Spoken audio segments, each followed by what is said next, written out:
сол кезде қалмақ қырылған оқиғасында бір өзінің бір қалмақтарды қыру арқылы, жоңғарларды қыру арқылы өзінің бір мықтылығын дәлелдеді. Сондай ақылдылығын тактикамен өзінің айла тәсілдерімен сол кезде елімізде бір алапаттан бір жаман жағдайдан алып қалған болатын. Тағы да бір тарихтың ауырлығы ол елімай деп жырлап Ақтабан шұбырында алқакөл сұлама кезінде аяқтары аппақ табанмен қажалғанша бір жалаң аяқ жүріп, жалаң аяқ бас сауғалап сол жоңғарлардың тойтарысына қарсы тұра алмай қалғанымыз сол 1723-1727 жылдарды қамтыды. Сол кездегі елімізге туған бір қиын сәттердің бірі болып табылады. Және де соны бір әрқашанда есімізге ала отырамыз. Қандай қиын жағдай болса да, қандай еліміз қандай қырғынға ұшыраса да осы Ақтабан шұбырында алқакөл сұлама арқылы, сұламадан соң еліміздің ес жиюы біз үшін бір үлкен бір үлгі болып табылады. Батырлардың қайсарлығы, қазақтың дана билерінің, жырауларының бір ақылдылығына, өздерінің бір ой санасының қандай жоғары екеніне көзім жеткені, және кей тұстарда күйініп, кейде қуантып отыратын көшпенділер шығармасы сондай бір адам жүрегінде бір орын алды. Батырлардың қайсарлығы бір еліміз, жеріміз деп қасық қаны қалғанша соғысып, осы қазіргі ұрпақтың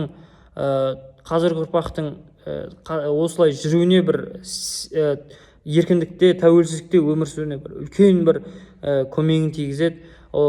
Оған мысал келтіре кететін болсам, Жаужүрек мың бала толық метражды фильміндегі Сартай батырдың қандай да бір мықты елім, жерім деген патриотизмнің жоғары екеніне осы фильмде де көзім жеткен болатын. Қазір және де тағы да бір мысал келтіретін болсақ, көшпенділер фильмі толық метражды көшпенділер фильмі де бар. Ол Абылайханның тұсындағы кездері көптеп баяндалады. Абылайханның сабалақ болғаннан бастап, кішкентай жас бала кезінен бастап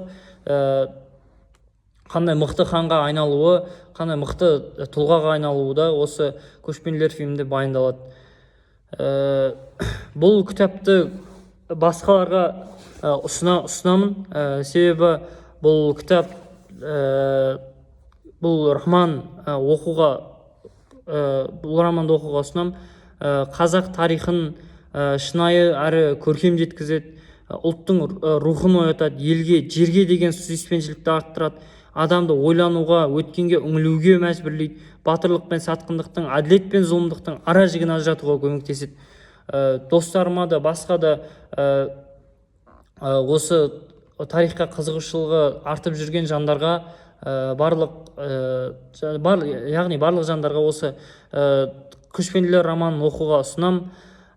Көшпенділер романы әрбір жанның жүрегінде бір қалдыратын, бір қандай да бір септігін қалдырады деп ойлаймын.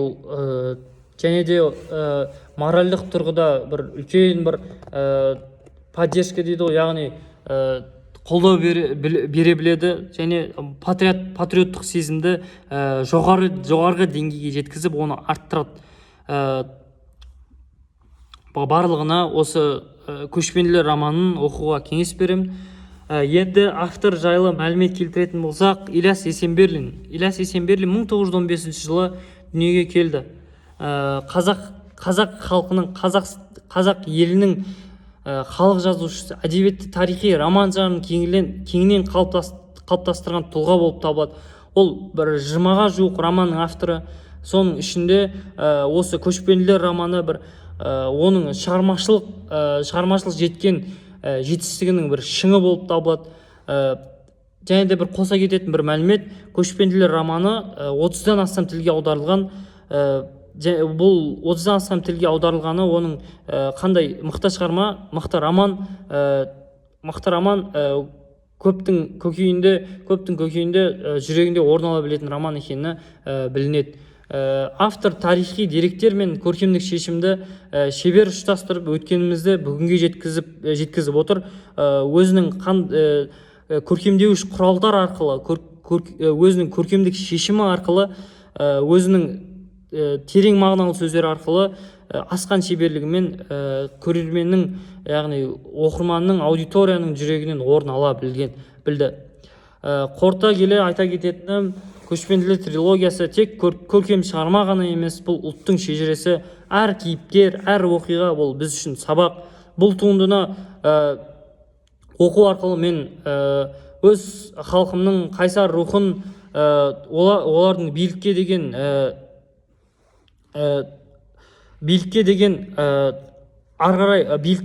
өзінің құштарлығын көрдім. Осы шығарма арқылы Ілияс Есенберлиннің де аса шеберлігіне де көзім жетті. Және өз халқым сондай қайсар болғандығын, билікке ұмтылған жанқиярлығын, елдік жолдағы ерлікпен парасатты адамның күш жігерін тереңірек түсінген болатын. Ілияс Есенберлиннің бұл еңбегі тек тарихи кезеңді ғана суреттеп қоймайды, сонымен қатар адамзаттық, ұлттық және рухани құндылықтарды қатар алып жүреді. Ол әрбір оқырманға, әрбір қазаққа біз кімбіз, қайдан келдік, қайда бара жатырмыз деген үлкен сұрақтарды қоюына, оған өз шығармасы арқылы, осы Ілияс Есенберлин шығармасы арқылы, осы роман арқылы жауап табуға болады. Романды оқып жатқан кезде бір адам жүрегінде сезім болады. Сол кездегі Ілияс Есенберлиннің қазақ хандығының рухы, ерлігі, парасаты, елдігі басқа да осы секілді қасиеттерді бойға сіңіруге, оны тереңірек түсінуге мүмкіндік береді. Көшпенділер трилогиясы, тағы да айта кететін, қазақ халқының тарихи жадын жаңартқан мәңгілік шығарма. Біз өткенімізді ұмытпау арқылы болашағымызды нықтай аламыз. Сондықтан бұл кітап әр қазақтың оқуға тиіс рухани қазынасы болып табылады. Барлығына да осы кітапты оқуға, жастарға, студенттерге, болашақ ұрпақтарға оқуға кеңес берер едім. Өйткені бұл біздің тарихымыз, біздің еліміз, біздің рухымыз. Назарларыңызға рахмет. Сіздермен болған Сапақов Серік Амирханұлы. Барлығына да рахмет.